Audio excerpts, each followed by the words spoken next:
our Heavenly Father, the God of Abraham, Isaac, and Jacob, the God of our beloved Queen Elizabeth II of blessed memory. You are the God of covenant who promised that whenever we see the rainbow show in the sky, we should remember that destruction will never come to our land again. Oh Lord, as we continue to look at this economic situation of this nation, United Kingdom, and our cities and our towns, we ask of you to remember the rainbow that shows upon the Windsor Castle, the one that showed upon the Balmoral Castle, the one that showed even here in London when your daughter was laid in rest at the Parliament, so that you can look down upon our nation and have mercy upon us and deliver us from this inflation that we go through, this high cost of living that we are experiencing. Oh Lord, grant our leaders here tonight the wisdom to make decisions. Shield us, O God, from all this turmoil in our economic situation. Grant our residents, all that works in this borough, the peace and a lasting solution. We pray unto you, O God, that you have mercy and peace upon the London Borough of Hillingdon. Thank you for the mayor. Thank you for the leader of the house, the cabinet, the opposition, and all the councillors and the staffs of this borough. Let a time of peace and prosperity come upon our land again. In Jesus' mighty name we pray. Amen. Amen. Thank you, Pastor Tunde. We'll remain standing for a minute's silence.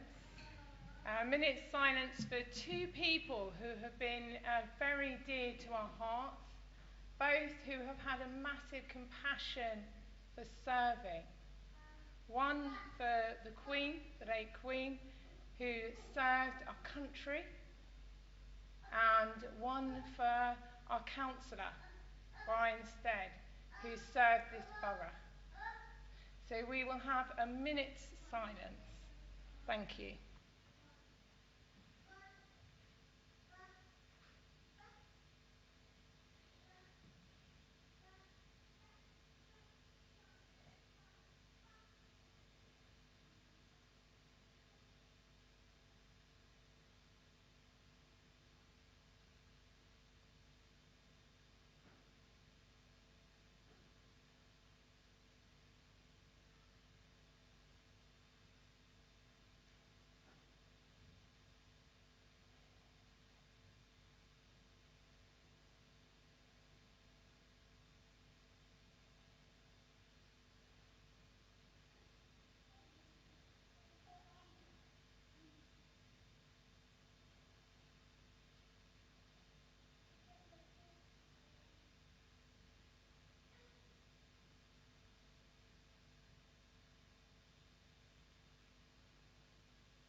Thank you. You may now be seated.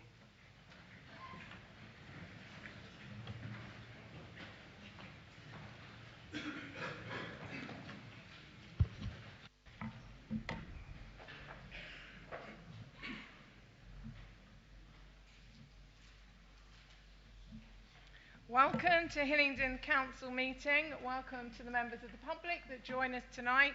And the meeting of the Council of the 22nd of September 2022. We shall start the meeting with order point 1, apologies for absence. Thank you, Madam Mayor. I have apologies from Councillors Bianco, Chapman and Nelson. Are there any other apologies? None? Thank you very much.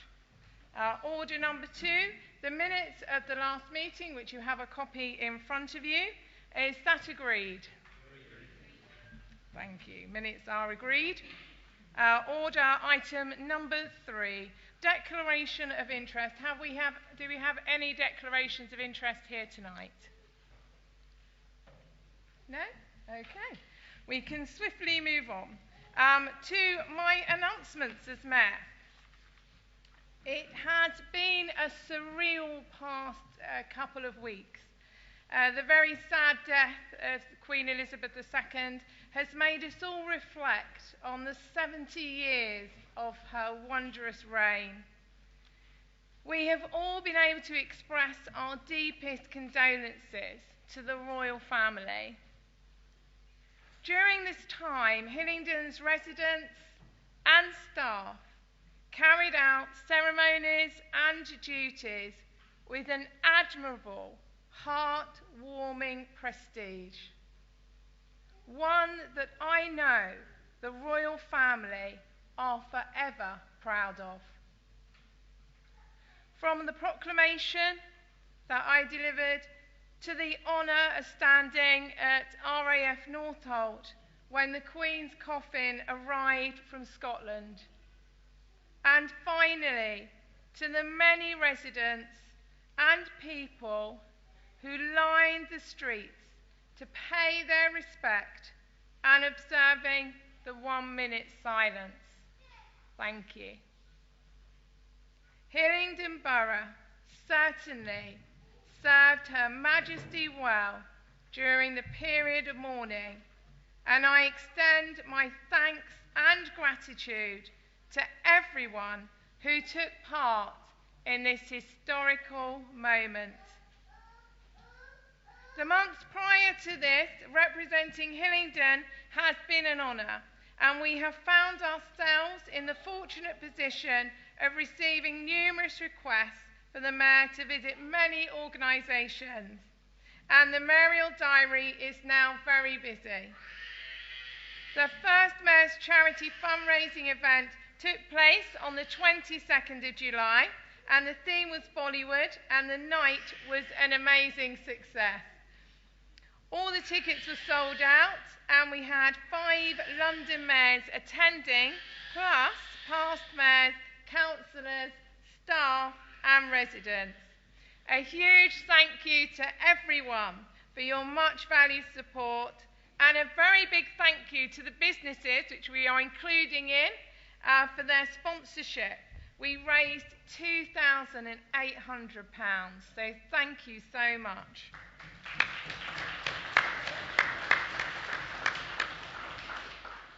Parlour visits have been very successful, and our aim has really been connecting charities and community groups, and we have received some really positive feedback, with new partnerships being created for the benefit of our Hillingdon residents.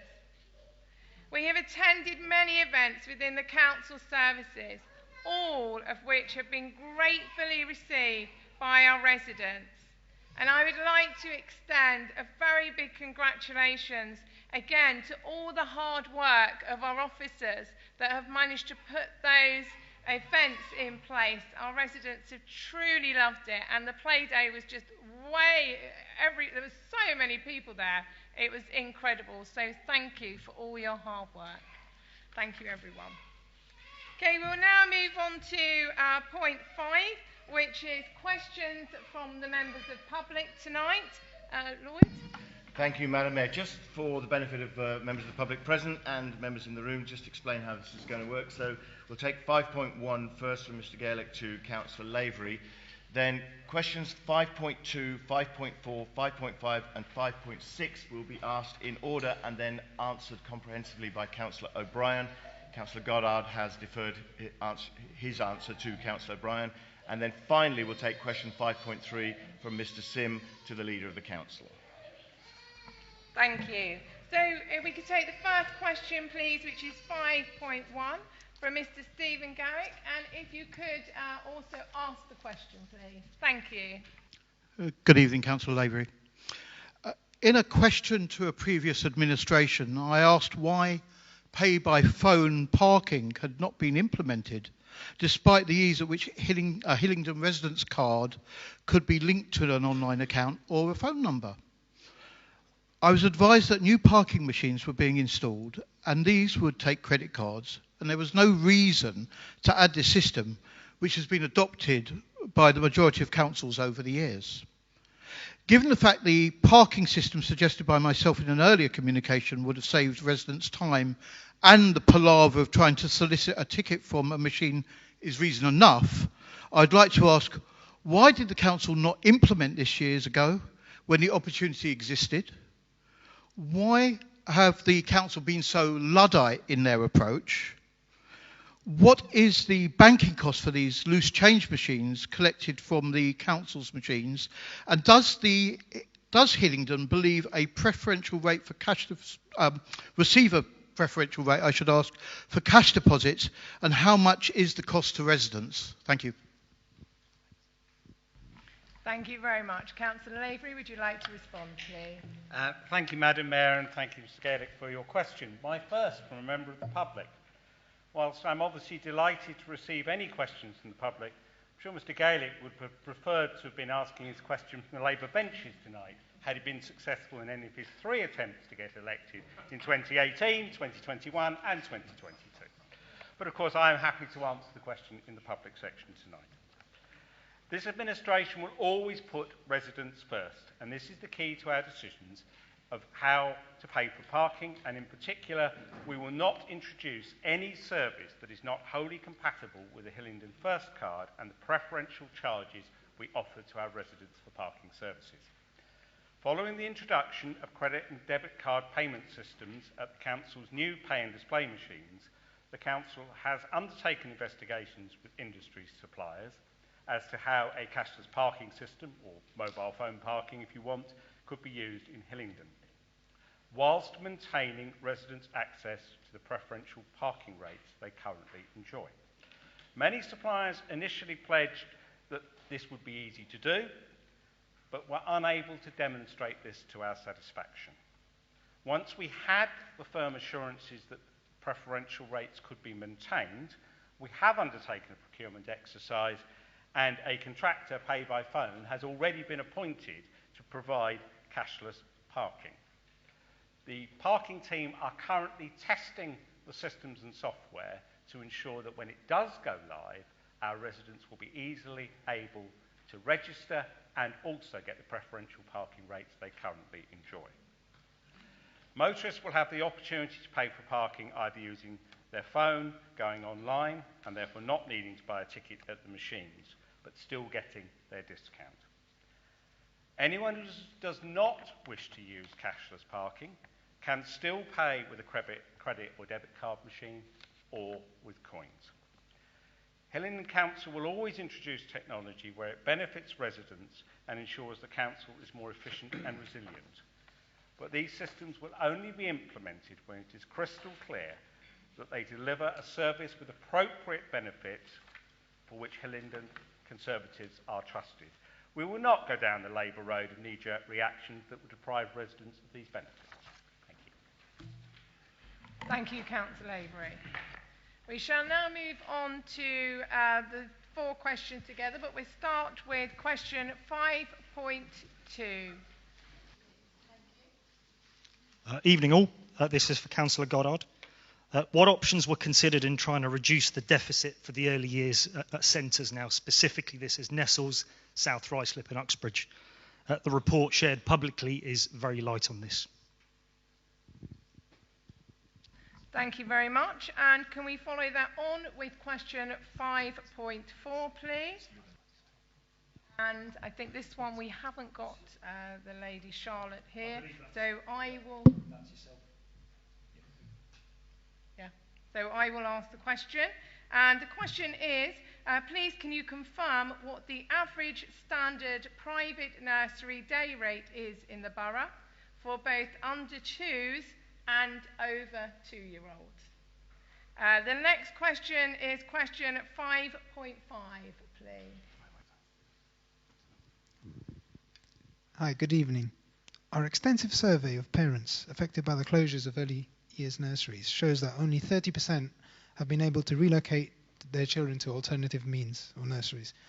Can you please expand on the details of the assessment that was done that concluded that there was ample availability in neighbouring nurseries to cover the affected children? Thank you. Thank you very much. And finally, we have 5.6. Good evening. My question is, where do children who have educational healthcare plans go if they have complex physical health needs or learning disabilities, if not to the uniquely resourced early years centres? Thank you very much for those questions. And they will be answered by Councillor Susan O'Brien.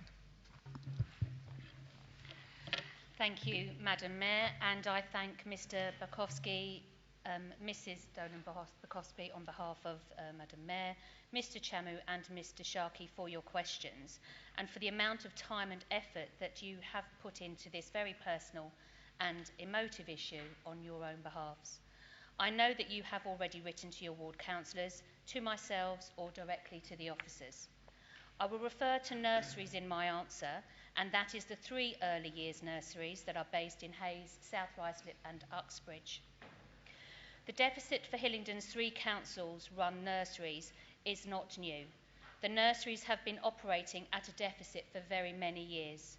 Historically, the Schools Forum agreed to subsidise the nurseries from the dedicated schools grant. The centres had an agreed in-year subsidy, and at year-end, any overspend was underwritten from the centrally retained dedicated schools grant. In 2015-16, the Schools Forum reduced the core subsidy to £334,000, and in 2016-17, this subsidy was removed from the DSG, the dedicated schools grant, in its entirety. There have been operating deficits in excess of £500,000 every year since 2017, culminating last year in £532,000. And the council has subsidised the cost of its nurseries to over £6,000 per child per year from its general fund. The fundamental issue is that the 3 nurseries have not operated at full capacity during this time. In 2019, capacity stood at the very low rate of 61% occupancy. Subsequent efforts and new ways of working have succeeded in increasing occupancy to 80%, but under-occupancy remains the root cause of creating the deficit.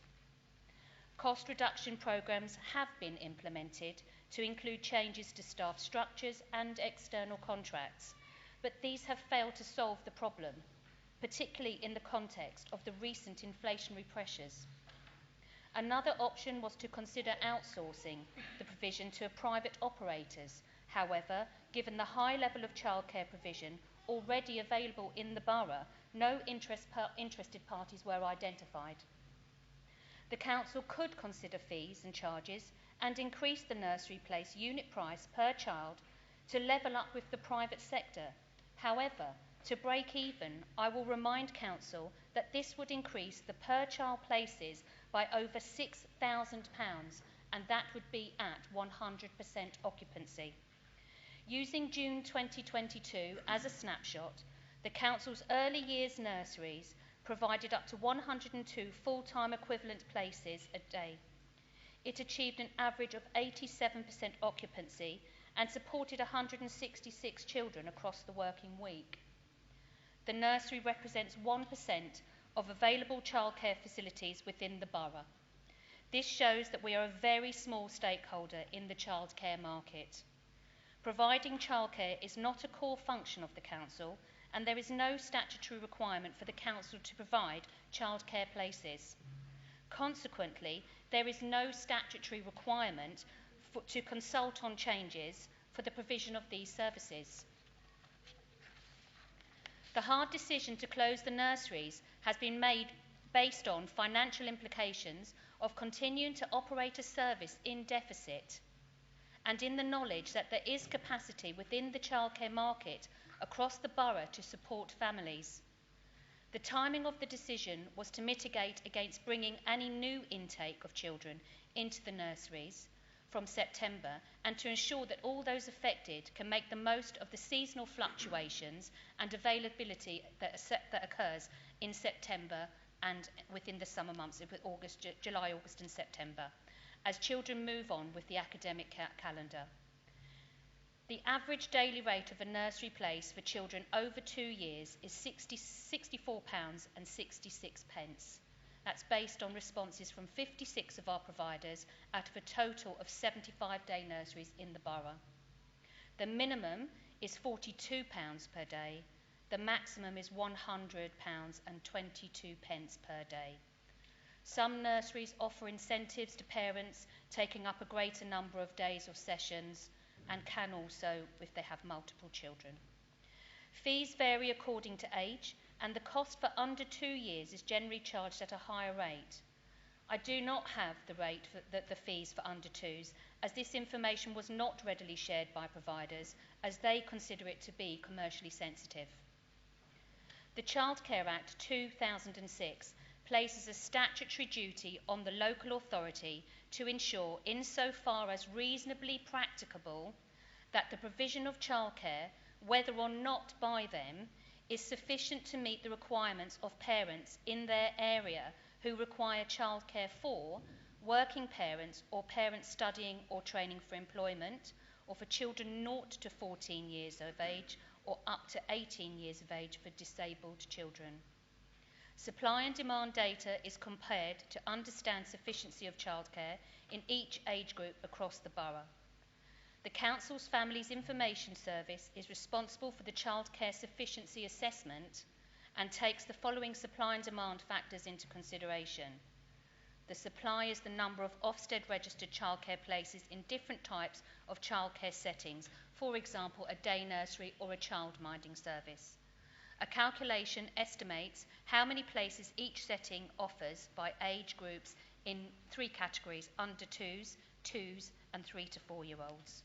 The demand comes from the Greater London Authority's population data, which identifies the population of children aged under 5 and then by age group, as I've just previously stated. Comparisons are then made to the employment rate to determine approximately how many children are in working households and therefore may need childcare. In addition, parental demand for childcare is measured using the proportion of parents who wish to use childcare as identified by the National Department for Education Survey of Parents. I have not seen the questioner's stated extensive survey, therefore I cannot comment on the numbers referred to in it. However, the data that I have is that over half of the nursery users who returned in September have now notified the nurseries that they have made alternative arrangements. In September, 91 children were on roll across all 3 of the sites. 7 children have since secured alternative settings during September and have left. 41 children have secured alternative settings and will leave between October and December this year. Officers are actively working with 4 families to find suitable settings. I would emphasise again that the Family Information Service remains on hand to offer any advice to parents that require their assistance in finding a place. The Early Years Foundation Stage statutory framework requires all settings to make provision to meet the diverse needs of the children who attend their settings, including children who may have special educational needs or disabilities. All settings are required to have a special educational needs coordinator who supports staff in adapting the curriculum to meet children's individual needs, and the Council's Special Educational Needs and Disability SEND Advisory Service inclusion officers are available to provide additional advice, support and training to increase their knowledge and skills in meeting the children with additional needs. Many of the settings across the borough are well equipped to support children with a range of needs and do so very effectively. Finally, I do want to recognise our nursery staff. I know that they do a superb job in looking after the small children in their care, and the outpouring of compliments that I have received from users of the service, communicating to me about their professionalism of staff, how amazing and incredible the staff, only confirms my understanding of it. Managers are in conversations with staff and working with them to achieve a good outcome. In conclusion, Madam Mayor, I agree with Councillor Edwards' statement that having families involved in shaping services is crucial, and we have demonstrated our commitment to this by the shining example of our new family hubs, which we have developed in consultation with families and has proven to be a great success.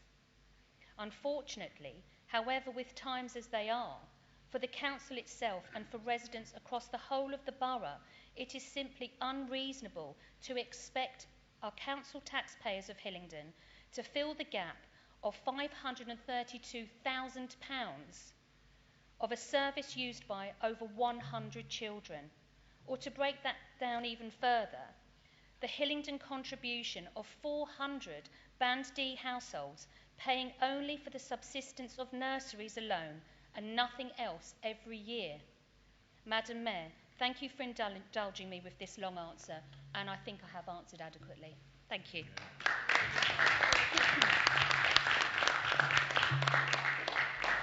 Thank you, Councillor O'Brien.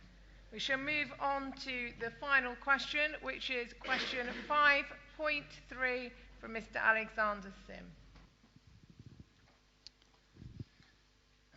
My question is to Ian Edwards, Leader of the Council. In July 2022, you stated in a report hosted by London Councils that having families involved in shaping services to better meet their needs is crucial. How do you reconcile that statement with an autocratic announcement only a month later, on the 4th of August 2022, to close all council-run nurseries in this borough without any prior consultation period, which is best practice, with the families affected? There was ample opportunity to do so. As in your report, it states these nurseries have been under review.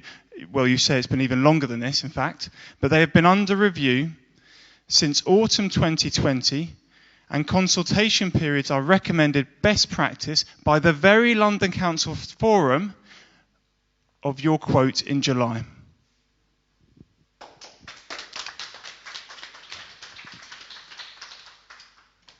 Thank you. The Leader of the Council, Councillor Edwards. Thank you, Madam Mayor, and thank you, Mr. Sim, for your question. The London Council's report, to which this question refers, is titled Beyond Boundaries, and it concerns the integration of services provided to families and young children by local authorities, health, education, and the community sector. As Councillor O'Brien has informed the Council, we are ahead of this change with the opening of our family hubs, as we recognise that well-connected and integrated early years service help to ensure families access to the right support at the right time. Having families involved in shaping the support they receive from integrated service is crucial to better meet each child and family's needs, and I absolutely stand by my statement and that commitment. The decision to close the council's run nurseries was taken on the grounds of financial viability and is quite separate to the integration of multi-agency services to which the report refers. Consequently, I see no inconsistency in my forward of the report and the decision to close the 3 council-run nurseries. Thank you. Thank you very much. Thank you for the questions. And can I just remind everyone, especially members of the public, to make sure your phone is on silence, please? Thank you. We now move on to order number 6, which is just to be noted. Is that noted? Yeah. And now we move on to order number 7, which is questions from members. And our first question is 7.2 by Councillor Bennett. Thank you, Madam Mayor. It is clear that just like all local authorities in the United Kingdom, the London Borough of Hillingdon is currently experiencing and will continue to suffer substantial financial pressures brought on by the COVID-19 legacy and rising inflation. Can the Cabinet Member for Finance please advise what measures are being taken to address these issues? Thank you. Councillor Goddard. Thank you, Madam Mayor, and thank you, Councillor Bennett, for your question. And might I take this opportunity also to congratulate Councillor Bennett on his debut in speaking in this chamber. Madam Mayor, our current budget and medium-term financial forecast, which was set last February, recognised that inflationary pressures were starting to build, and accordingly additional costs were factored in. Furthermore, we recognised that central government funding for COVID-19 pressures would cease at the 31st of March 2022, albeit that legacy costs from COVID, largely in the form of increased social care and reduced income, have continued to accrue substantially unabated. These pressures were covered in the budget and the MTFF by a savings programme which was largely directed towards streamlining of back office functions and a continuing programme of modernisation. However, it is notable that our current budget and MTFF was debated and approved in this chamber on Thursday, the 24th of February 2022, which happens to be the very same day upon which Russia launched its invasion of Ukraine. At that time, no one could have predicted the unprecedented and sizable inflationary pressures which followed and the harm that this has inflicted on Western European economies. In order to assess the impact which these factors have had upon the Council's cost base, at my request, our officers have conducted a detailed review of our budget and MTFF, factoring in current estimates of inflation, largely against salary costs, energy, fuel, external contracts, and indeed interest costs. Furthermore, this review has also reappraised the relentless increases in demand for social care and the additional cost burden derived from our current contract with the operator of our leisure centres. This review has identified that if we did not take action, a significant budget gap would arise, and our officers have continued to monitor the size of that potential gap as various developments and factors influence it in both directions. Madam Mayor, we are dealing with a constantly moving target. In response to the results of this analysis, our officers have worked with consultants and with all Cabinet members in order to design a programme which will address the projected gap. The centrepiece of our work has been a root and branch review of our cost structures. This is focused at both back office functions, but also the way in which we deliver our frontline services. The results of this review are now giving rise to a phased implementation of measures. Limitations are being applied to staff and other costs, which are deemed to be non-critical to frontline service delivery. It is also important to recognise that a large proportion of our services represent statutory obligations to us. However, a moratorium will be imposed upon a number of items of discretionary expenditure. A review of capital expenditure budgets has been conducted, and this has resulted in the elimination or deferral of non-critical items. This will have the effect of reducing our debt and hence our borrowing costs. Very substantial elements of our existing borrowings are locked in at fixed rates of interest at advantageous rates, and so we do not expect to suffer materially from recent and projected future increases in interest rates such as we've seen today. We've already entered into a forward purchasing contract for our energy supplies, which has protected us from the very worst of energy cost inflation in the current financial year. We are currently evaluating whether or not to enter into a new contract to take effect from April 2023, bearing in mind that energy is a commodity for which prices have the potential to move down as well as up in the medium term, and that we can expect to see all current pessimism in the wholesale energy market priced in to any such contract. A large number of requests for increased costs to our outsourcing contracts have been received.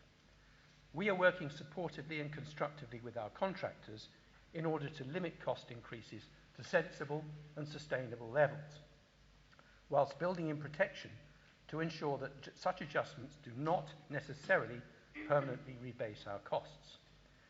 Our aim here is to obtain the best possible value for money, whilst at the same time ensuring that our contractors can survive the financial pressures which have been imposed upon them. We are renegotiating key terms with for our contract with the outsourced manager of our leisure centres. Finally, our fees and charges will be rebased to reflect the current levels of inflation. I should also mention that we are applying similar procedures where appropriate to our housing revenue account and our dedicated schools grant. Madam Mayor, our overriding objective in carrying out this very extensive programme is to minimise the adverse impact on costs for our residents who are already suffering the impact of cost of living increases on household budgets, whilst at the same time preserving frontline services, even if they are to be delivered in a somewhat more efficient and modernised manner. There is little doubt that from time to time it will be necessary for us to make tough decisions, but we will not shy away from these, and we will make them with due regard to the best interests of our widest community of residents. Madam Mayor, these challenges are not unique to the London Borough of Hillingdon. We are aware that the Local Government Association has calculated that across England, pressures amounting to £3.6 billion will fall upon local authorities, purely from the public pay sector pay settlement negotiation. And this is before other inflationary factors are taken account of. We also know that some local authorities, who were previously understood to be in a state of good financial health, have already indicated that they will struggle to deliver a balanced budget for 2023-24. By contrast, Hillingdon has recognised the challenge early and has reacted in the best possible way by formulating this programme, which allows us to view the future with certainty and confidence. Excuse me.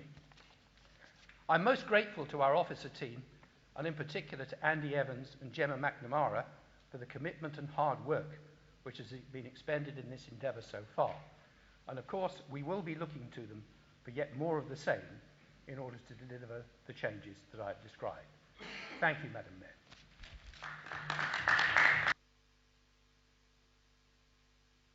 Thank you, Councillor Goddard. Do you have a supplementary, Councillor Bennett? I do, Madam Mayor. In light of the extensive work which has been carried out by officers and Cabinet members alike, does the Cabinet Member for Finance expect to be in a position to issue a balanced budget for the 2023-24 financial year? Thank you, Councillor Goddard. Thank you, Madam Mayor.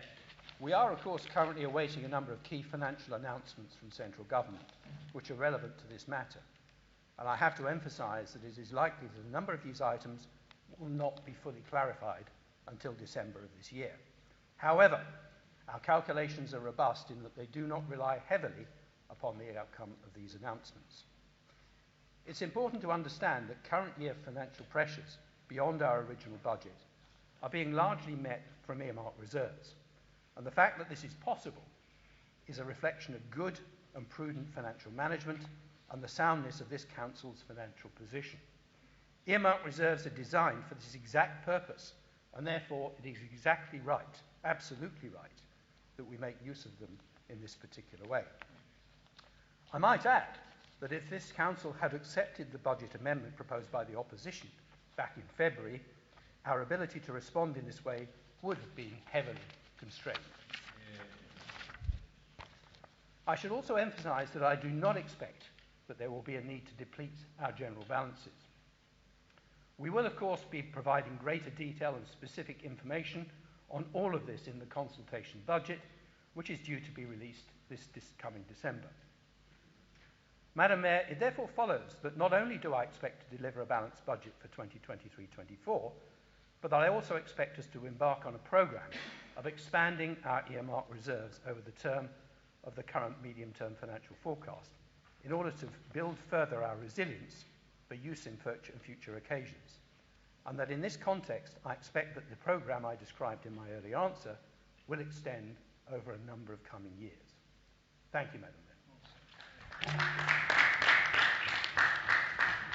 Thank you, Councillor Goddard. We now move on to question 7.3, submitted by Councillor Rita Shandell.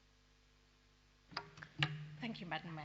Would the Cabinet Member please provide an update on the number of school places offered to primary and secondary pupils in Hillingdon for the academic year 2022 to 2023?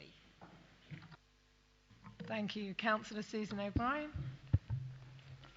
Thank you, Madam Mayor, and I thank also Councillor Rita Chandel for your question, and I won't embarrass you by saying that this is also the first time that you stand up in this chamber. Thank you. So Hillingdon Council continues with its strong track record of offering school places to our resident children and young people, and this year there is no different. Education remains a priority for the Council, ensuring that our children have access to high quality educational facilities. This summer, Hillingdon successfully offered and processed, based on the position on National Offer Day, 3,603 primary reception school places. That's 61 places less than the previous year and almost 300 less than 2020-2021. This sector's applications have decreased by 1.31% across London, and Hillingdon has experienced a 1.7% decrease.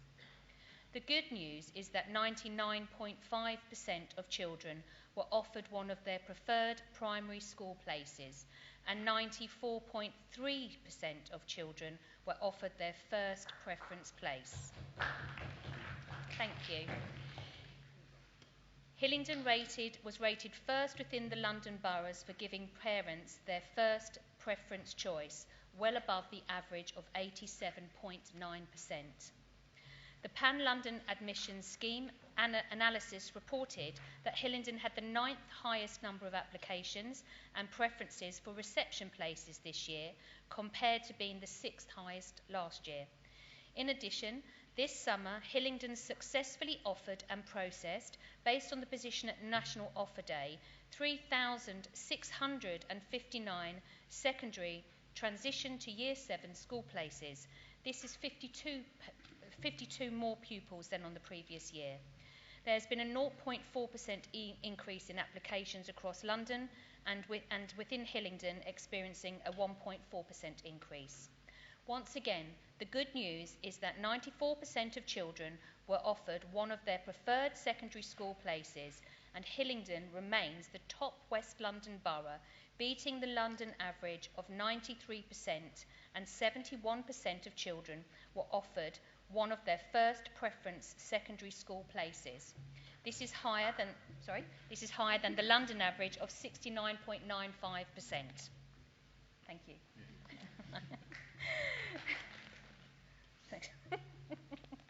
The Pan-London Admissions Scheme analysis reported that Hillingdon had the 9th highest number of applications and preferences for Year 7 places this year, which was the same as last year. I should finally add that Hillingdon has also processed 664 late applications, and although at this time of year we know that there is fluctuation and turbulence as families move in and out of the borough, this figure has once again been another exceptional year.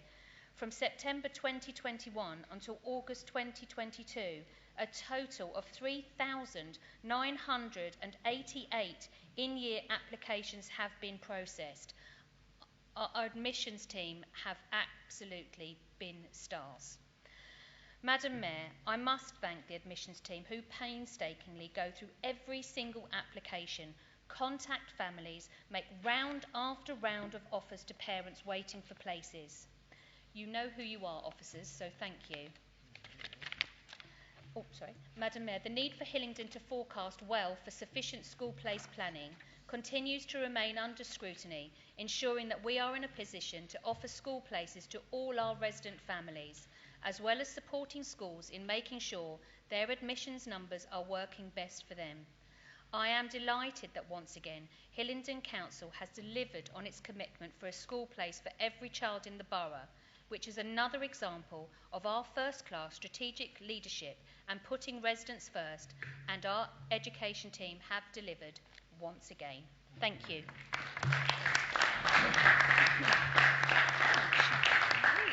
Thank you, Councillor O'Brien. Do you have a supplementary, Councillor Shandell? No, thank you, Madam Mayor. Thank you.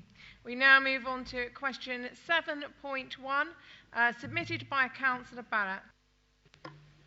Thank you, Madam Mayor. Could the Cabinet Member for Health and Social Care please advise if there are any plans to help alleviate the pressures that some of our residents are likely to face this winter? Thank you. Councillor Palmer? Thank you, Madam Mayor, and thank you, Councillor Batt, for your question. I'm sure we all know now what I'm going to say to Councillor Batt, as I do not want him to feel unloved in this chamber. Thank you for the first time we hear your voice, Councillor Batt. I am very grateful for your question. This winter, we are likely to see an increase in cases of COVID and flu, the usual health and care winter pressures, as well as the added health and well-being risk for those residents who are now becoming financially vulnerable as a result of increased energy costs and associated cost of living expenses, such as the cost of food. Financial pressures will affect how people heat their homes and the food that they eat. Living in cold homes and feeling hungry, regardless of whether a resident has a pre-existing health condition, can affect general and mental health overall. Supporting residents is not the responsibility of one organisation. This needs to be a whole system approach contributed by different organisations, the Council, NHS, voluntary sector, community groups with other communities and residents all working together to look after themselves and each other. This borough is recognised for its good partnership working, especially with our NHS colleagues and the voluntary sector, as was evident so well during the pandemic. Adult social care and the public health team, together with organisations across the borough, Health and Care Partnerships, HHCP, are scaling up their winter plans, anticipating greater demand. Work is ongoing between adult social care and HHCP to focus on health protection planning to prevent ill health, supporting residents to be winter vaccinated, and support vulnerable residents to ensure that resources and practical support to self-help are responsive and residents are directed to the appropriate support at the right time, particularly when health and care services are under pressure. We will establish warm banks in the community using council and local resources to provide a safe and warm space with the benefit of a hot drink and the opportunity to access advice, information and general support. We do not underestimate that there is a risk that residents may feel vulnerable and in crisis, and we will therefore provide a single point of contact for residents so they can receive practical advice, information and support. And our officers can hear at first hand about any vulnerabilities and act and refer accordingly. As with all winter planning for vulnerable residents, prevention is key. It is vital we and our partners deliver clear, early communication through our range of channels, which of course includes my colleagues across the chamber. By doing so, we hope to prevent ill health by helping our residents get access to care and support, including GPs, pharmacies, 111, before hopefully and hoping to prevent them accessing accident and emergency. This council continues to provide assistance to those who need the most help. The council-delivered programme, the Household Support Fund, has targeted food vouchers to households with children eligible for assistance. To date, this year, more than 12,000 children have benefited from this fund. In addition, assistance has been provided to households with utilities costs and day-to-day living costs. The government has confirmed that the programme will continue to be funded this winter, with final guidance expected on or after the 1st of October. This year's programme is expected to provide assistance to eligible households with the cost of food and utilities to help keep people warm and well. In recent months, the council has paid out £150 council tax energy rebates to more than 77,000 households with additional support through our local discretionary scheme, assisting 14,000 households. What I'm speaking about now is a movable plan. This is just as we are at the moment. This evolves on a day-to-day basis.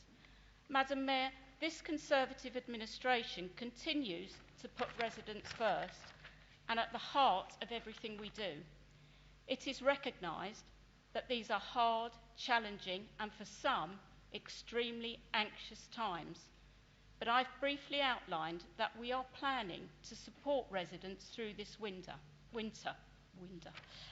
Hillingdon Council, with strategic leadership, sound financial management, excellent officers, good partnership working, will step up to ensure we help our residents weather the storm. Thank you.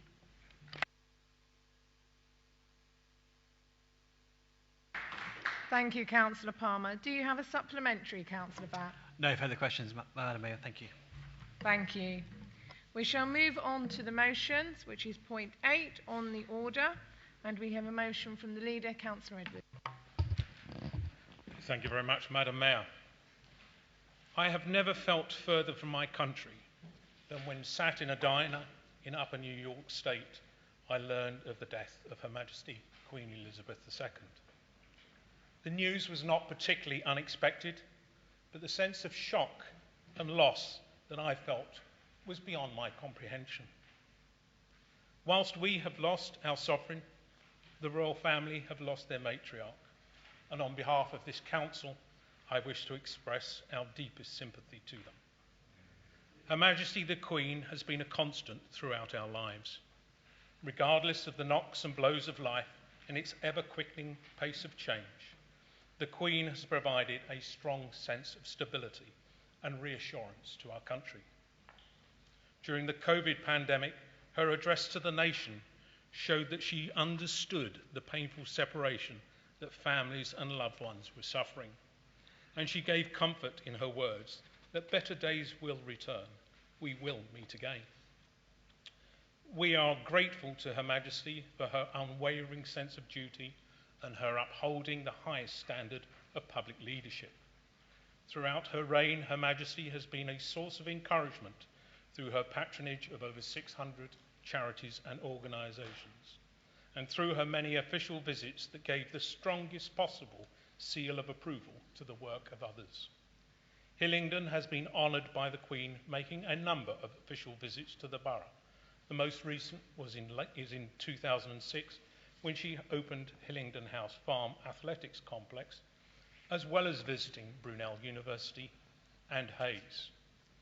Each visit was accompanied by a great sense of anticipation, excitement, and above all, a pride that we continue to cherish. This motion notes Her Majesty's more than 70 years of complete dedication to our country, for which we are truly grateful. I recall most clearly the River Thames Diamond Jubilee pageant on the 3rd of June 2012, a cold, blustery and rainy day when the Queen and the Duke of Edinburgh, both in their 80s, stood throughout the procession to be visible to their people. Such was the weather that people from other boats were treated for the effects of cold. Some were taken to hospital with symptoms of hypothermia. Nothing allowed the Queen to stand away from her duty, an example that we in public service must strive to follow. As I watched the events of the last 2 weeks through Canadian and American television, my pride in our country, our people, and our monarchy grew enormously. The gathering of the public outside Buckingham Palace, the quiet dignity and solemnity of the queue to see her lying in state, and the thousands that lined the funeral route showed the unity that Her Majesty brought across generations, cultures, and beliefs. Kind words of condolence and respect for Her Majesty were extended by many Americans and Canadians. Even the aloof American border guards were fulsome in their praise for Her Majesty and the example that she set the world. On the day of the funeral, my wife and I were unexpectedly invited to a local elementary school in small-town America to take tea with the teachers in honour of the Queen. The teachers were wearing hats in class, just as the Queen would have done. And the role of our monarchy had been the topic of learning since Her Majesty's death. The funeral was being watched in classrooms, and the children were in absolute awe of the pageantry of the funeral, just as I was. Across the Commonwealth and free world countries, countless others would have looked in on our country. Many would have shared our pain, but all would have acknowledged that through her life's work, the Queen became one of the greatest leaders and statesmen the world has known. Her Majesty fulfilled the pledge that she made on her 21st birthday to devote her life to our service, and thankfully that life was long. In her first televised Christmas speech, she reminded us of the need to have the courage not to be afraid of the future, a message that remains apt today. The enormous responsibility of sovereign has passed to King Charles III, who will build on the remarkable legacy of his beloved mother to further shape our country over the coming years. No one could have learned from a better role model than he, and by this motion, this Council pledges its support, loyalty and allegiance to King Charles. May the Queen rest in peace. Long live the King.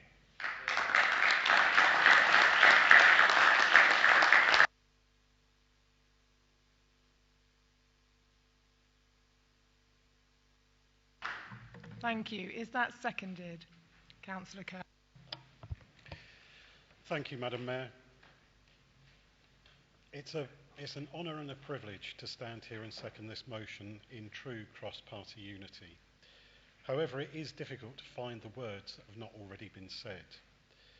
I would therefore like to read a poem that I found, which I think sums up the general feeling of the nation. The poem is called More Than a Monarch by Ali Bushnell. She was more than a monarch we lost that day. She was a mother, a granny, and a great-gran, they say. A beacon of hope, of sunshine and more. A queen of the world we'd come to adore. To see them all queue for hours on end, to pay their respects to a servant, a friend. The tears are flowing, the flowers are laid. A tribute in bears and some marmalade. Her children so stoic, they all hide their grief. She was mum, she was sovereign, their commander-in-chief. And when Monday came, we bid goodbye. It's the end of an era, we said with a sigh. 3 cheers for Elizabeth, and let the bells ring. Farewell to our Queen, and God save the King.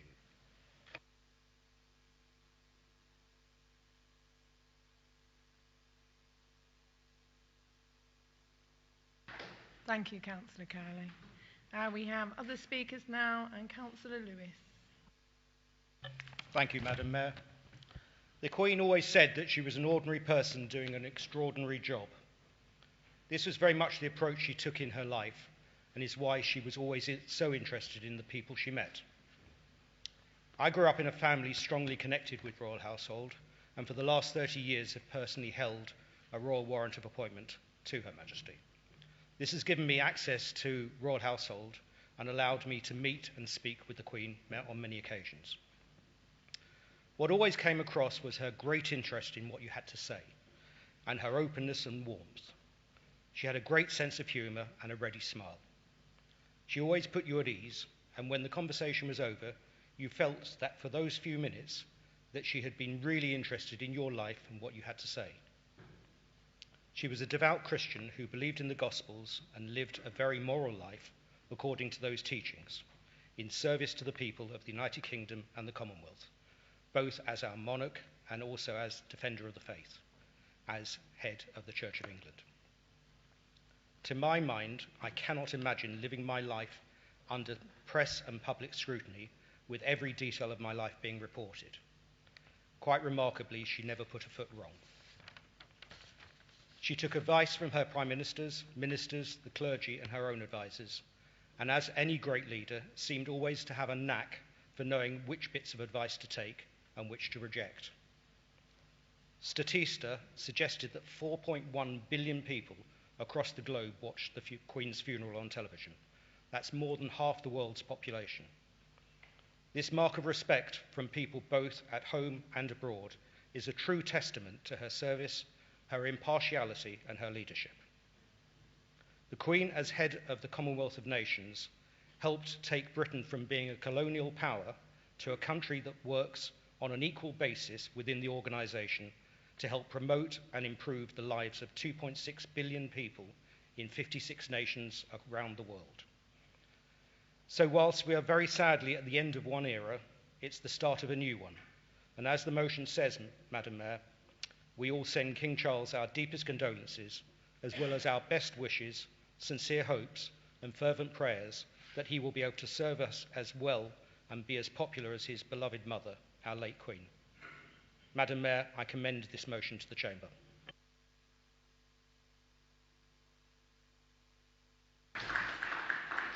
Thank you. Councillor Higgins. Thank you, Madam Mayor, for this opportunity to speak on a motion of the memory of Her Majesty. In 2006, a few days after the local election, I received a phone call from the leader, Sir Ray at the time, asking me if I'd like to join the Cabinet as a portfolio holder for culture, sport and leisure. Obviously, I accepted straight away. He then informed me that my first public role would be in attendance of opening of a running track at Hillingdon House Farm, and I'd meet Her Majesty and the Duke of Edinburgh. I said, thank you, what a great honour. There's more, he said. You will also have to introduce Your Majesty to various users and sports representatives in the borough. He heard me sigh. He said, don't worry, the worst that could happen is you'd be sent to the Tower. The day before the event, we met Wing Commander Partridge, Deputy Lieutenants of the Greater London, and on the do's and don'ts, and there was a lot of don'ts. You address Your Majesty as Ma'am, pronounced short, A as in jam. Introduce yourself, and then proceed down the line. Your Majesty, this is, and so on. If we're running ahead of time, after you introduce yourself, I might discreetly wave to you to engage in a conversation with Her Majesty. But don't engage with the conversation with Her Majesty if she doesn't want to.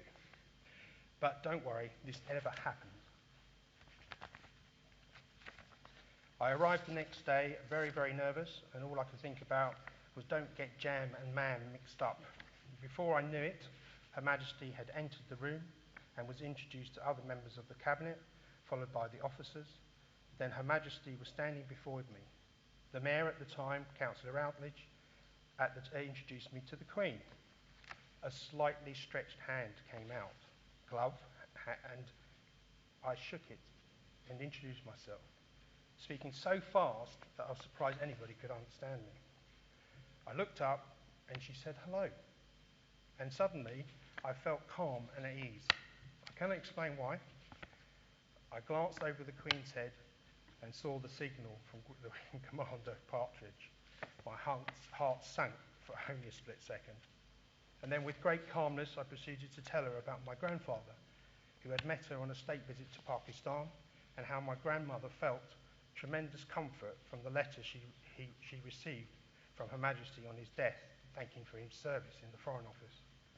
I then went on to speak about the 50-metre pool on the same site, that we had secured funding for £2 million from the LDA on the condition that Sport England would add a further 1.5 million, and we were awaiting their decision.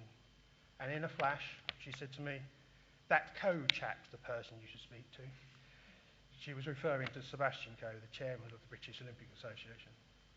I then introduced the various local dignitaries, remembering all their names and titles, and before I knew it, that special moment was over as she continued on to the next part of her visit.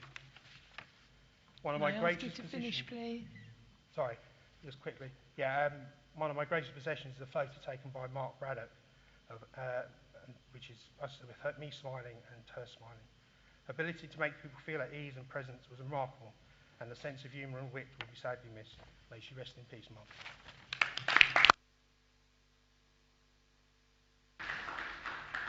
Thank you. Councillor Burrows. Thank you, Madam Mayor. My memory of the Queen coming to the borough is very similar to Councillor Higgins, because I was Cabinet Member for Planning and Transportation in 2006 when she came to Hillingdon House Farm. On the Thursday before her visit, we'd just elected Councillor Routledge as our new Mayor, and he got told your first official duty was to welcome the Queen to the borough. Anyway, we were all standing in the reception room waiting for the Queen to turn up, and we were all told the do's and don'ts. Don't speak to the Queen unless you're spoken to first.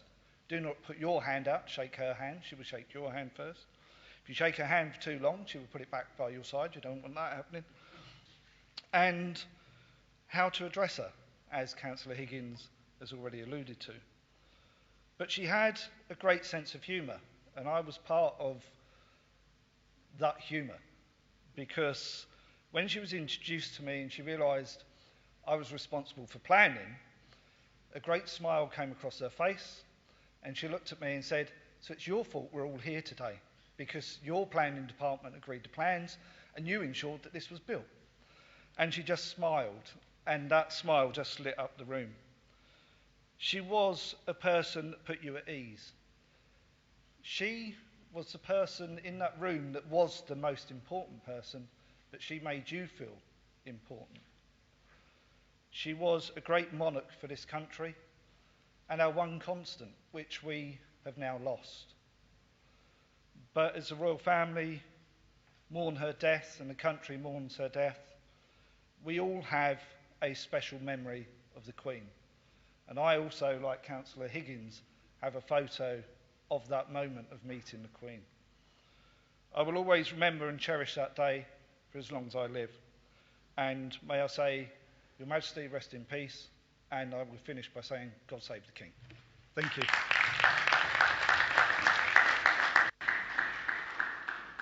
Thank you. Councillor Santrapur. Thank you, Madam Mayor. I wish to extend my deepest and heartfelt sympathy to the royal family.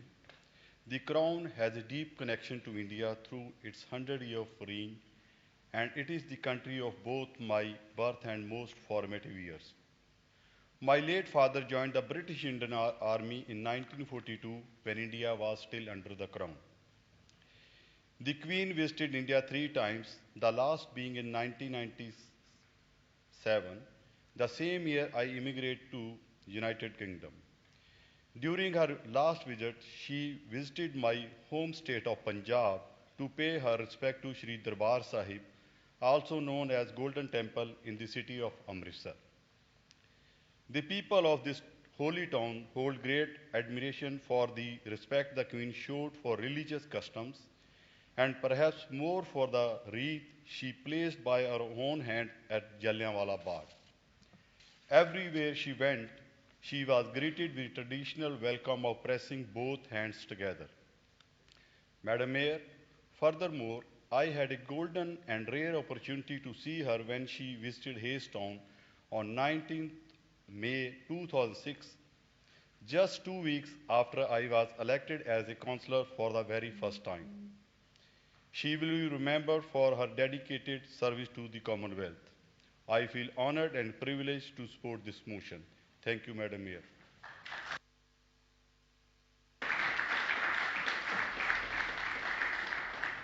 Thank you. Councillor Riley. Thank you, Madam Mayor. I support the motion wholeheartedly and thank all my colleagues for their eloquent speeches. We thought that it would only be right also to pay tribute and give great praise to you, Madam Mayor, for the work you've done over these last few weeks. No person attaining the rank of mayor could possibly have imagined that they would have indulged themselves in such historic events or been required to be. From your reading of the proclamation on the steps of this Civic Centre to services of thanksgiving, but perhaps most of all, and what stays in our minds most, is your presence at the reception party at RAF Northolt when our beloved Queen's body was brought back from Scotland. What we saw then, almost imperceptibly, was the Princess Royal, when she took her place, look across at you and give a slight nod. And I think that was a nod of thanks and appreciation, because at that moment, not only were you representing the people of this borough, but you were representing all the peoples of this isle on the return of our beloved Queen's body to the capital. And I think it's important that that should be noted. You conducted yourself throughout all the ceremonies you had to attend and be present at with great dignity, and were a great credit to yourself, to your family, to the people of this borough, and to all of us in this chamber. And for all those reasons, we say thank you to you.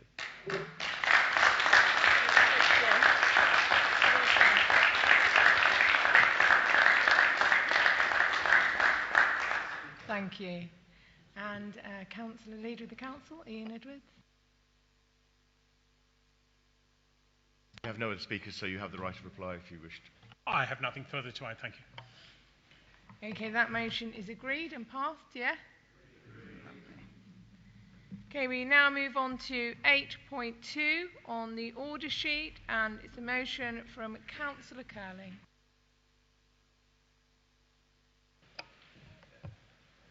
Thank you, Madam Mayor. I move this motion in the hope that those of us in the Council chamber that have a duty to scrutinise the actions of the Cabinet will come together across this chamber and ask the Cabinet to think again. Under the previous leadership, when the Council faced a difficult decision about the Hillingdon Music Service, which at that time had a deficit double that of these nurseries, the Leader of the Council listened to parents and teachers and then set up a working group to examine and scrutinise the issues and the business model of that service. The working group then reported back to the Cabinet with a series of recommendations. I'm sure that either the Select Committee or a specific working group could investigate options for a revised business model and measures that could tackle the issues of the operational deficit. Such a working group could take a variety of witnesses from other local authorities, parents, staff, even some expertise from the Local Government Association or London councils. Perhaps the Cabinet Member for Children, Families and Education could speak to the London Council's Executive Member for Children and Young People, especially as they're both present in this chamber this evening. Madam Mayor, the 3 council-run nurseries at South Ruislip, Uxbridge and Hayes all have a fantastic reputation with the parents. They cater for children that other private nurseries don't. Their staff, our staff, are excellent and truly dedicated to putting our youngest residents first, something we should all be proud of. A lot of political effort has been put into the defence of the decision to close the 3 nurseries, including the statistic that the 3 nurseries only cater for 1% of the market. However, when you look into this, you find that the borough has in excess of 140 nurseries, so each one is only likely to cater for 1% or less of the market. However, what is not so clear is the capacity of other nurseries or the ability to cater for children with special needs or parents with challenging finances. As for the deficits, as we have heard, in the past, local schools contributed to the running costs, so there's obviously room for some consultation and negotiation with Schools Forum. In any case, I'm sure there are alternatives to closure. I also dispute the need for the decision to be made under emergency powers, because as I understand it, there's no fixed start of term date for nurseries. So the decision to move to closure is not fixed to any particular start or end of term date either. Once again, we have a political decision made on the basis of the leader and cabinet member knowing the price of everything but the value of nothing. I truly believe that that if there was a political will for these nurseries to remain open, then a solution could and would be found, and they would be saved from closure. Madam Mayor, the structure of the leader and cabinet system of local government gives executive power to a small group of 7 councillors. The other 46 councillors hold the checks and balances as cross-party scrutineers. It is an outrage that the chair of Children, Families and Education Select Committee single-handedly waived the rights for this decision to be called in for further examination and scrutiny. But we now have an opportunity to rectify that. So, Madam Mayor, I appeal to the consciences of my fellow 45 scrutineers to put the residents first and do the right thing by voting in favour of this motion. I so move.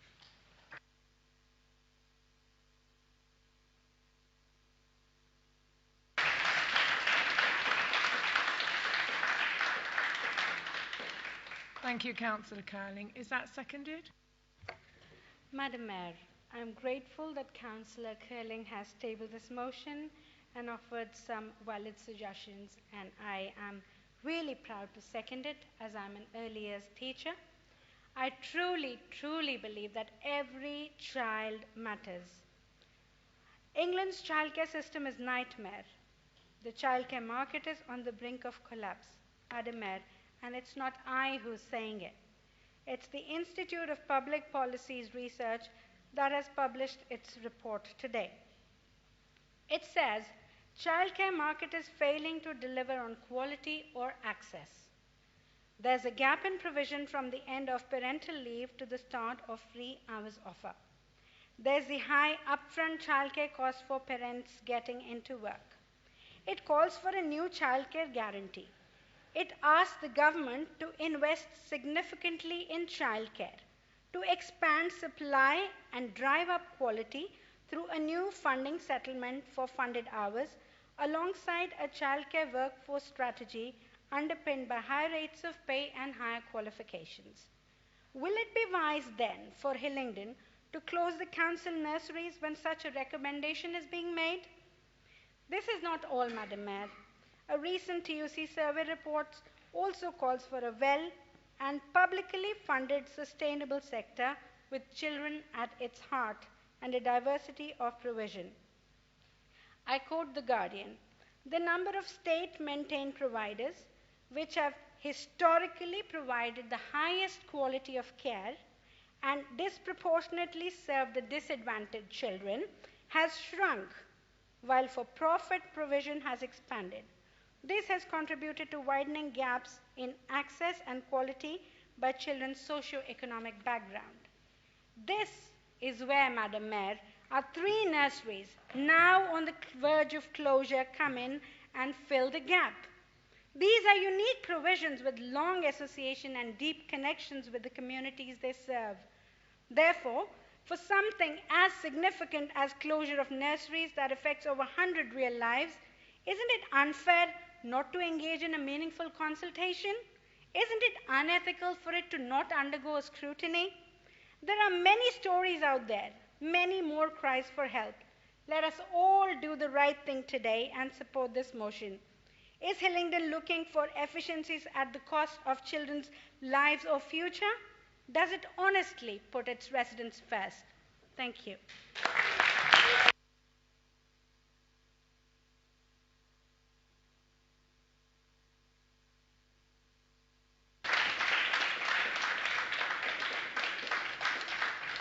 Thank you, Councillor Kaur. Moving on to any other speakers, we have, first of all, Councillor Bassett, please. Thank you, Madam Mayor, for allowing me to address the Council for the first time. Councillor Curling and some parents have come up with innovative ideas to keep our public nurseries open. But sadly, when assessing these nurseries, the Council didn't seek a second opinion to find the best business solution. As I read the Early Years Childcare Review report, I found the data and it didn't state all the facts. Hillingdon's younger population has increased and is predicted to rise. The report states the opposite. Population data for Hillingdon can be found via the ONS and also in a strategic report and a pharmaceutical industry report, both of which are on the Council's own website. It's worth noting that the Nestles Nursery was set up as a Sure Start Centre to reduce inequalities, and if families experienced issues like alcohol abuse or domestic violence, the experienced staff could support them. The added value that these centres provide to our communities has not been factored into the report. The basis and urgency for this decision cannot easily be explained. Why are we pushing residents towards private nurseries in a cost of living crisis? And why don't we want to operate any public nurseries when others like Wandsworth Council operate all of theirs in the same economic climate? Parents affected by closures have asked us to confirm that our public services paid for by our taxes won't be sold for the private sector's benefit. Parents tell us of their distress as they can't find another nursery. A parent has told us what the council has done, how it's handled the situation, is absolutely appalling. They demonstrated complete lack of understanding of the value of these nurseries within their communities and of the impact on families. I contacted my 3 councillors and only had a response from Councillor Tony Burles. Another parent said, our MP Mr Johnson cancelled a meeting. The councillors have told me it's a done deal. I want to say to them, where are the actions needed to ensure our nurseries don't close? Madam Mayor, these residents' needs should be front and centre in our priorities, in our report and in our policies. I'm a single parent whose child had a fantastic uninterrupted nursery education, and this allowed me to have a career. I'm a councillor because I want all these same opportunities for my residents in Hillingdon. We know the recent COVID pandemic has impacted the development of our 0 to 4-year-olds. Research from the Sutton Trust and also from Bristol University states that early years should be prioritised in strategies for recovering from the pandemic. Why is such key research on the pandemic and early years missing from our reporting and decision making? There are many compelling reasons for councillors to support this motion to rethink nursery closures. We must allow our youngest and most vulnerable residents abundant life chances, not fewer chances than their parents had. Thank you, Madam Mayor.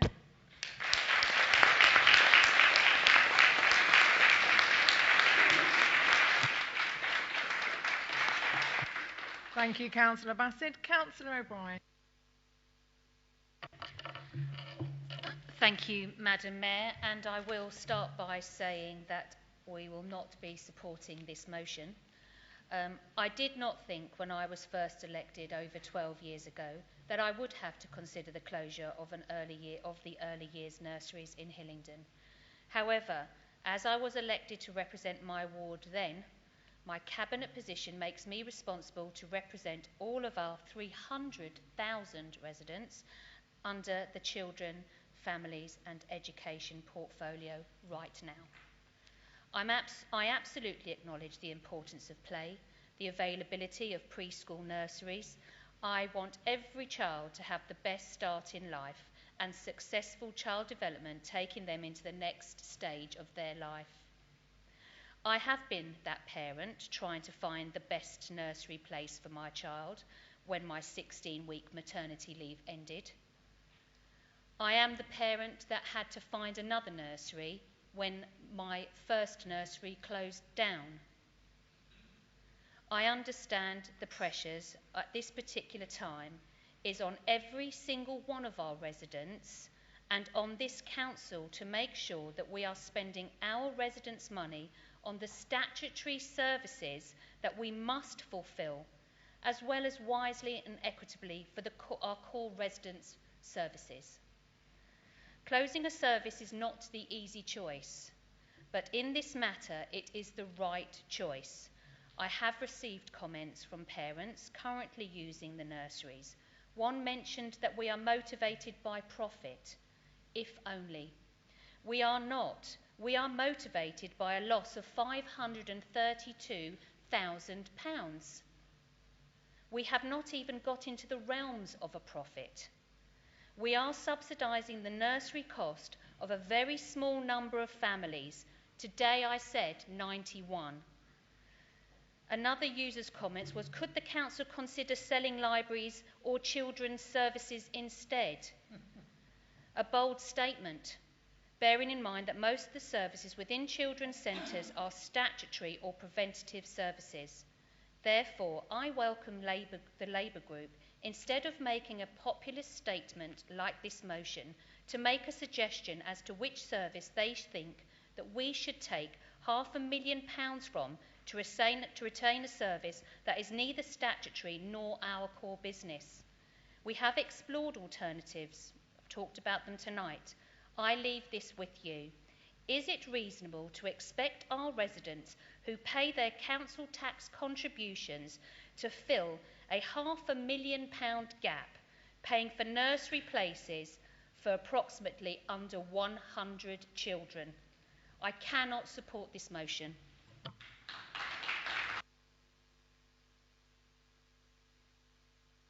Thank you, Councillor O'Brien. Councillor Gardiner. Is it okay if I stay seated? Yeah, cheers. I just thought I'd say this is my fourth speech in this council room for the last 28 years, so if you'd like to congratulate me for that, would be great. Madam Mayor, obviously I'm speaking in support of this motion. As someone who both started and also ran playgroups and play schemes for many more years than some of you here have been alive, my eldest son is 52, so work that out yourself, I know how essential early years learning in a structured environment is for child development. Maybe someone would like to explain what had been done to advertise the availability of spaces at nurseries, since you appear to be using the fact that there are vacancies to justify their closure. I haven't seen any council information or publicity on this subject up until recently, when it appears you'd already made the decision. The latest issue of Hillingdon People just says they will be closing, but I can't recall seeing anything in the Hillingdon People during the last couple of years about the availability of spaces, which is something that concerns all of us, or it should do. Why didn't the council or the two people who made the decision have the courtesy to let all councillors know of what was proposed? We could have then spoken to the communities we represent and to encourage the take-up of places.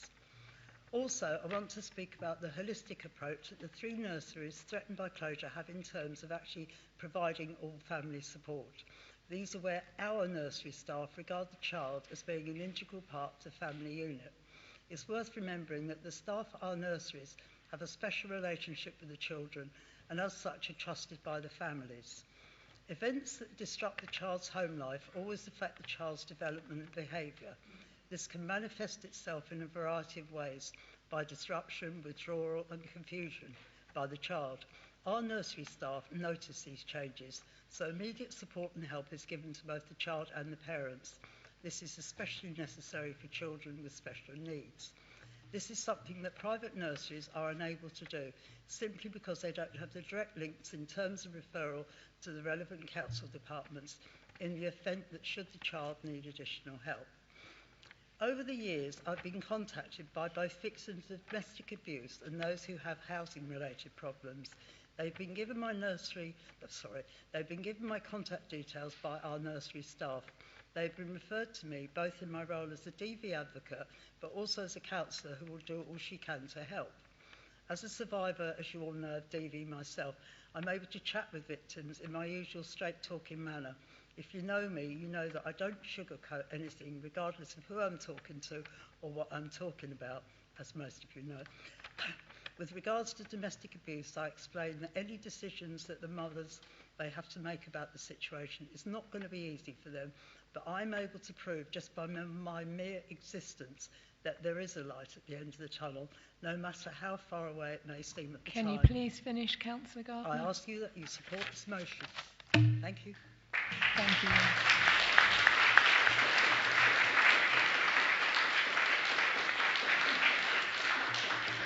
Councillor Sweeting.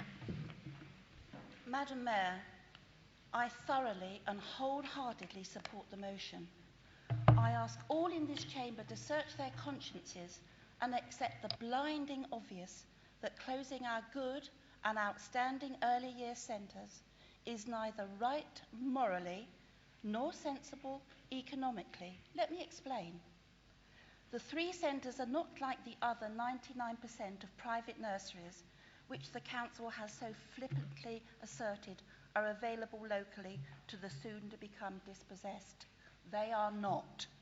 Our centres are counted by Ofsted as good with outstanding features because they are so intrinsically linked to the communities they serve, and because they cater for the needs of both children and families, some of whom will find no room at the inn at other private nurseries. They are there for some of our most vulnerable Hillingdon children, our children, some with extensive physical and emotional needs who would be unlikely to be accepted by other private nurseries. They are Hillingdon's own and will continue to be Hillingdon's responsibility when they reach statutory school age. Early intervention is the key. Our early year centres have the professional expertise to do just that.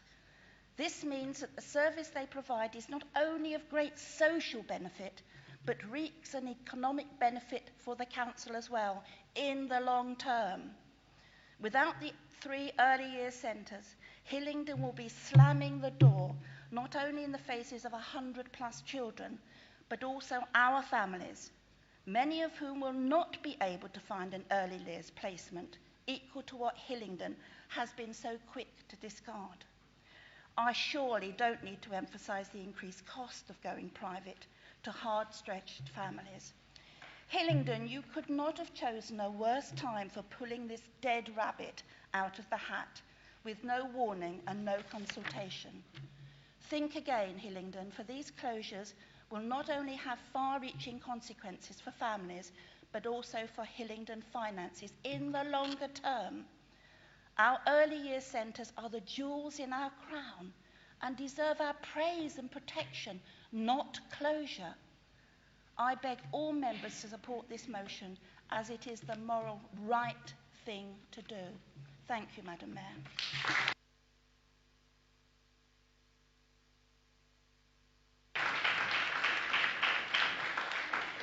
Thank you, Councillor Sweeting. Councillor Judge, please. Thank you, Madam Mayor.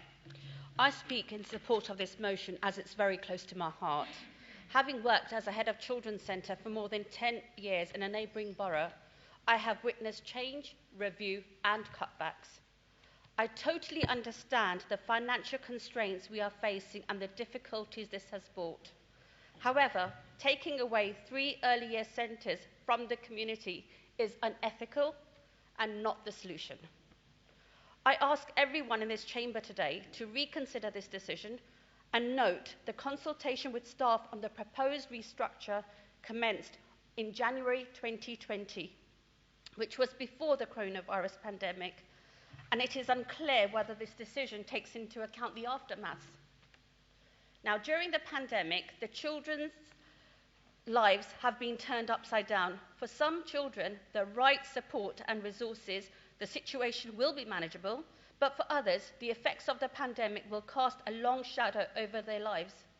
The response to coronavirus already is exposing the fragile situation that many children and young people live in. Hundreds of thousands of children who rely on schools, health, social systems, and the support of the voluntary sector are being left unprotected. As these systems are weakened, thousands more unknown to the system will likely find themselves in need of support over the coming years, but as yet remain invisible to local authorities. Some of the known and obvious impact lockdown has had on children and families, as we know today, are a rise in child abuse, increase in mental health, delay in speech and language, a spike in domestic violence, broken families, poverty, children not reaching their milestones, delay in social and communication skills, more strain on schools, loss of jobs and earnings. I strongly believe that every child needs the best start in life and every child has a right to a good education. Taking away early year centres puts more strain on schools. Children and families have suffered immensely during lockdown, and we need to recognise this and put provisions in place to support them, not take services away. The death of Victoria Klimbe exposed shameful failings in our ability to protect the most vulnerable children. Let's not create another failing environment. A child needs to be healthy, safe, enjoy and achieve, make a positive contribution and achieve economical well-being, and early year centres do just that. Before a decision is made final today, I ask we look at the models used by the neighbouring authorities. We need to give ourselves time to fully understand the impact lockdown has had on children before any hasty decisions are made. And I ask that we do this despite our political differences. Thank you, Madam Mayor.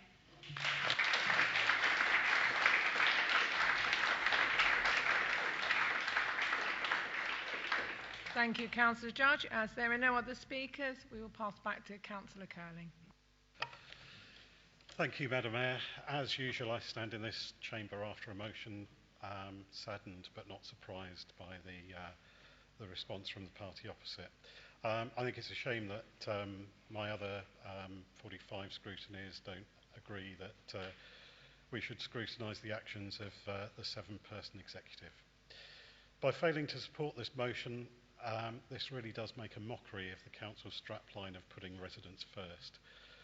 Perhaps the political calculation is that by the time of the next election in 2026, people will have forgotten decisions like this, but I can assure the party opposite we will not allow this to be forgotten. I'm also sure that the parents' campaign will continue. Madam Mayor, this also further exposes the real financial mismanagement presided over by the current leadership. The £500,000 deficit in the running costs of the 3 nurseries, the £38 million deficit in the SEND budget, plus lots of excessive borrowing, including £85 million on loan from other local authorities. All of this hardly inspires confidence in the current administration having a grip on the borough's finances. Madam Mayor, there is still chance for members to do the right thing, and I would urge all members to vote in favour of this motion. Thank you, Madam Mayor.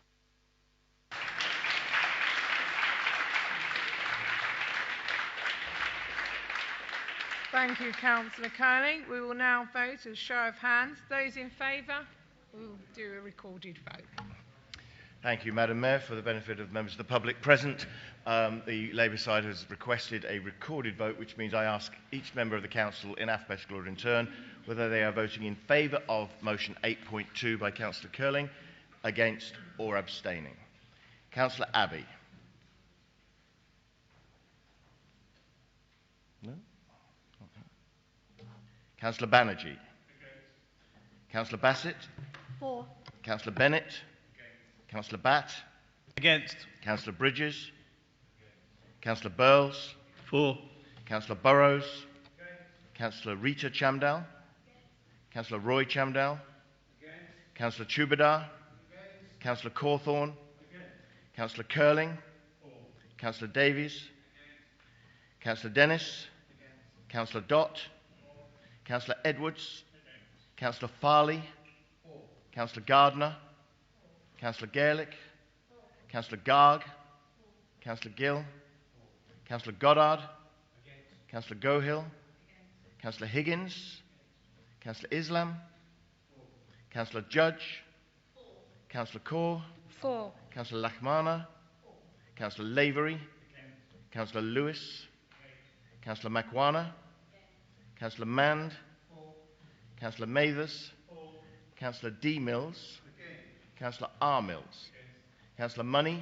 For. Councillor Nelson West. For. Councillor O'Brien. Against. Councillor Palmer. Against. Councillor Punja. For. Councillor Riley. Against. Councillor Sansapuri. For. Councillor Singh. For. Councillor Smallwood. Against. Councillor Sullivan. Against. Councillor Sweeting. For. Councillor Tuckwell. Mr. Deputy Mayor. Against. Madam Mayor. Okay. Thank you, Madam Mayor. That motion is lost by 28 votes to 21. Thank you. That ends the council meeting for tonight, and hopefully I will see you in the parlour afterwards if you're invited. Thank you very much.